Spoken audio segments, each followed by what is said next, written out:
Ladies and gentlemen, have you ever heard a car scream louder than your neighbor Larry when someone else wins at bingo night?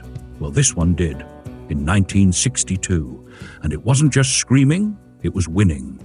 Welcome to Timmy Tiny Wheels, and today I've got something so rare, so fast, so stupidly expensive, it made me sweat just reading the price tag. Today, we're talking about the one, the only, the fire-breathing, radiator-gasping unicorn of Maranello. The 1962 Ferrari 330 LM/250 GTO by Scaglietti, the only GTO ever factory raced by Scuderia Ferrari, and the kind of car that makes even billionaires question their priorities. Now, before we jump under the hood, smash that subscribe button like it's a pedal on the Mulsanne Straight. Because here, we don't just show cars, we dig up the drama, the dumb decisions, and the delicious details. All right, buckle up. Grab a shovel, you'll need one like Mike Parks did, and let's go. All right, let's set the scene. It's 1962.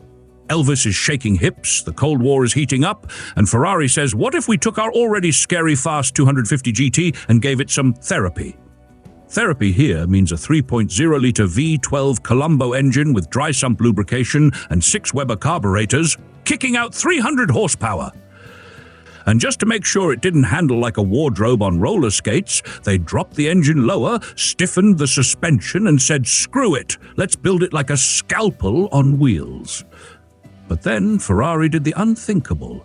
They dropped in a 4.0-liter version of that V12 into chassis 3765, tuned it to nearly 390 horsepower, and slapped on tweaks so specific even the hood bulge was custom massaged. This was the only 4-liter GTO ever built and driven by the Ferrari factory team. Yes, you heard that right. Only one. They entered it into the 1962 Nürburgring 1,000-kilometer race, where it came second overall and first in class. Not bad for its first day out, huh? The car was then prepped for Le Mans, got a nose job, literally, some unique driving lamps, and 6 carburetors that made it sound like thunder chasing a machine gun. Then came Le Mans.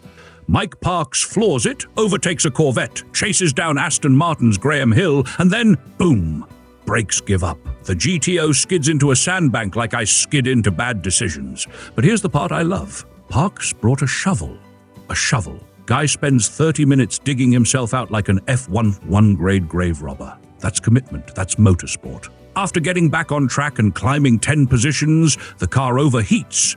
Probably full of sand like your socks after a beach trip gone wrong. And that's game over for Le Mans. Then Ferrari says, we've got a spicy meatball no one else can eat. Let's sell it. It gets rebuilt with a 3.0-liter engine again, becomes more civilized, but still angrier than my neighbor during lawn care disputes, and ends up hill climbing in Sicily.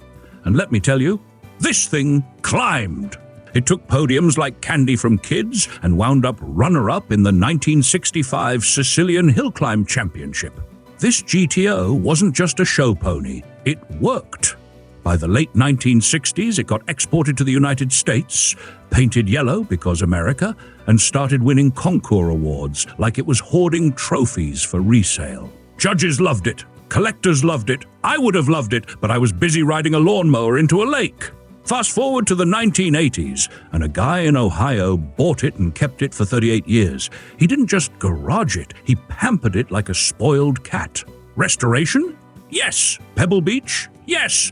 Winning stuff at Amelia Island? Absolutely. Second place at Pebble Beach among 23 GTOs? That's like being second best Bond, still cooler than all of us.